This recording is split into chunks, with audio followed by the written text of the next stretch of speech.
जो वीडियो है वो एक बहुत ही कॉमन डाउट के ऊपर है कि जो बच्चे 10th से 11th में आए हैं उनका ये सोचना है कि मैम हम किस तरीके से हमारे स्कूल को एंड हमारी नीट की पढ़ाई को साइमल्टेनियसली एक साथ चला करके रखें। मैं आपसे आपका बचपन नहीं छीन सकती हूँ कभी भी। मैं आपको कभी भी ये सजेस्ट नहीं करूँगी कि आप अपना स्कूल छोड़ दो और फुल फ्लेजेड नीट की प्रिपरेशन में लग जाओ। ए, वो आपकी मेंटल हेल्थ के लिए हेल्दी नहीं होगा। बी, फिजिकल हेल्थ के लिए हेल्दी नहीं होगा। तो अब क्या करें मैम? कोई तो इस चीज का सोल्यूशन होना चाहिए। तो पहले आप मेरी सुनिएगा, फिर हम आपकी सुनेंगे। Hello everyone, I hope all of you are healthy and well. So आज की जो वीडियो है वो एक बहुत ही कॉमन डाउट के ऊपर है कि जो बच्चे 10th से 11th में आए हैं उनका ये सोचना है कि मैम हम किस तरीके से हमारे स्कूल को एंड हमारी नीट की पढ़ाई को साइमल्टेनियसली एक साथ चला करके रखें। अब देखिए, मैं आपको कभी भी ये सजेस्ट नहीं करूँगी कि आप अपना स्कूल छोड़ दो और फुल फ्लेजेड नीट की प्रिपरेशन में लग जाओ। ए, वो आपकी मेंटल हेल्थ के लिए हेल्दी नहीं होगा। बी, फिजिकल हेल्थ के लिए हेल्दी नहीं होगा। एंड सी, यार तफरी तो जीवन में ज़रूरी है ना। देखो, फन तो काटना है ही, हमें चिल तो काटना ही है और दोस्तों का तो साथ चाहिए होता है। देखिए, मैं आपसे आपका बचपन नहीं छीन सकती हूँ कभी भी। One of my best experiences in my life वो मेरे स्कूल टाइम के ही थे कि किस तरीके से जब हेड गर्ल के इलेक्शंस होते थे, मैं उसमें इलेक्ट हुई तो मुझे क्या वो फीलिंग रही, क्या कॉन्फिडेंस मेरा बिल्ड हुआ। उसके बाद किस तरीके से हम डिफरेंट कॉम्पिटिशन्स में पार्टिसिपेट करते थे, गेम्स पीरियड होता था, टीचर्स के साथ प्रैंक्स होते थे। ये सारी कुछ ऐसी चीज़ें हैं जो समहाउ हमारे लो डेज पर भी हमें हैप्पी करती है। तो अब क्या करें मैम? कोई तो इस चीज़ का सोल्यूशन होना चाहिए। अब देखो, मैं जो आपके लिए शेड्यूल लेकर के आई हूँ, एक बार आप उसे सुनिएगा। And if there are certain changes जो आप कहते हैं कि मैम हमारा ना थोड़ा सा डिफरेंट स्कूल टाइमिंग है या हमारी कोई कोचिंग क्लासेस का डिफरेंट टाइमिंग्स है, हम उसके हिसाब से भी वर्क कर लेंगे। तो पहले आप मेरी सुनिएगा, फिर हम आपकी सुनेंगे, ठीक है? चलिए, अब अक्सर जो स्कूल्स होते हैं वो हफ्ते में केवल 5 दिन चालू होते हैं, which is Monday, Tuesday, Wednesday, Thursday and Friday. तो यहाँ पर मंडे से लेकर के संडे तक मैंने दिन लिख दिए। अब देखिए, आपको ज़रूरी नहीं है कि 5 के 5 दिन स्कूल जाना हो। आप और आपके दोस्त मिल करके एक डे डिसाइड कर लेना कि यार इस दिन हम लोग स्कूल नहीं आएंगे। बिकॉज मेजॉरिटी बच्चे जो आपकी क्लास में होंगे और आपके मेजॉरिटी ऑफ द फ्रेंड्स वो भी तो नीट की प्रिपरेशन कर रहे होंगे। तो मान के चलिए मैं और मेरे दोस्तों ने डिसाइड कर लिया कि यार हम ना वेंसडे को स्कूल नहीं आएंगे। तो वेंसडे की हो गई मेरी छुट्टी, तो हफ्ते में 4 दिन तो मैं स्कूल जा ही जा रही हूँ। तो जिन 4 दिन जब मैं स्कूल जा रही हूँ उस दिन मेरा क्या शेड्यूल होना चाहिए, पहले एक बारी वो डिस्कस करते हैं, ठीक है? तो 8 से लेकर के 2, ढाई, 3 इसी रेंज में पढ़ते हैं सबके स्कूल के टाइमिंग्स। तो ऑन एन एवरेज मान के चल लेती हूँ 8 से 2 बजे का आपका स्कूल है। अब जो बच्चे अपने स्कूल के पास ही रहते हैं वो 2:15 या 2:30 बजे तक अपने घर पहुंच जाते हैं।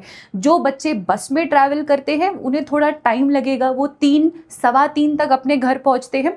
तो एक रेंज सेट करी है मैंने आपके लिए, 2 बजे से लेकर के 4 बजे के बीच में, इस 2 घंटे के गैप के बीच में आपको 1 घंटा बायो के MCQs लगाने हैं। क्योंकि घर जाते ही अगर आप सोचोगे कि हम लोग फिजिक्स केमिस्ट्री समझने बैठ जाए तो नहीं हो पाएगा, बहुत थकान होती है, नहीं हो पाता है। और अब तो गर्मी वैसे है तो और दिक्कत होगी आपको।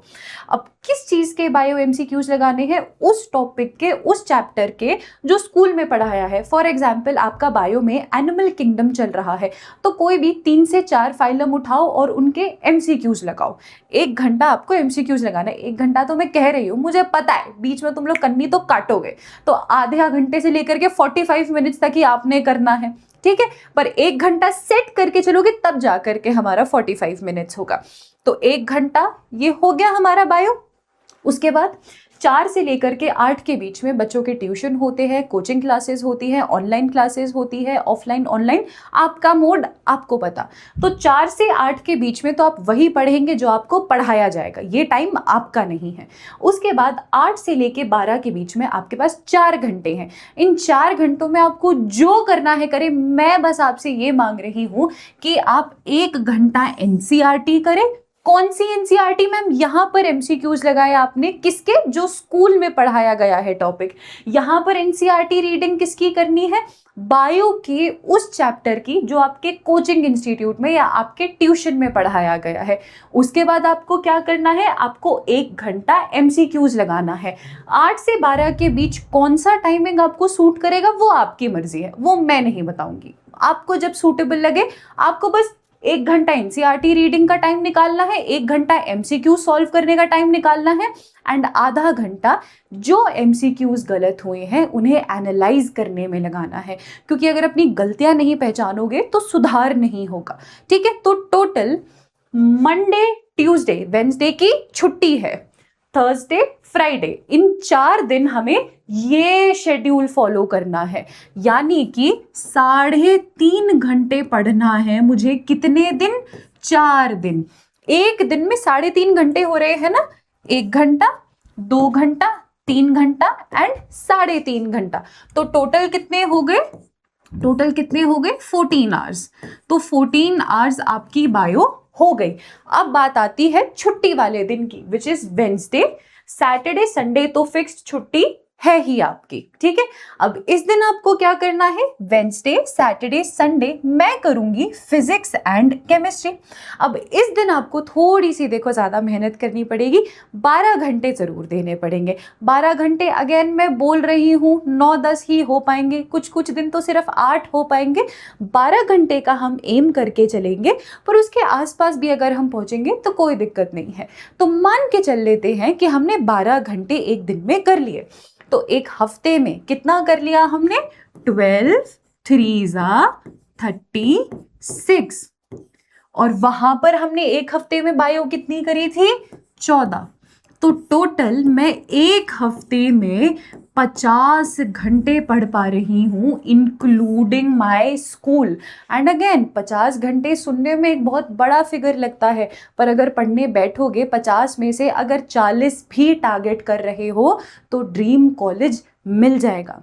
मैटर ये नहीं करता है कि मैंने क्या शेड्यूल बनाया है या आपका क्या शेड्यूल है, मैटर ये करता है कि क्या आप अपनी कंसिस्टेंसी मेंटेन कर पा रहे हैं या नहीं। इन 50 घंटों में से भी अगर हर दिन 30 घंटे भी आप कर पा रहे हो, कंसिस्टेंसी भी मेंटेन कर पा रहे हो, तो वो भी मोर देन इनफ है। ठीक है, अगर आपको और किसी तरीके के डाउट्स आ रहे हैं regarding this schedule, regarding this plan, या किसी भी चीज़ के regarding, do let me know in the comment section and I will try my best to help you out.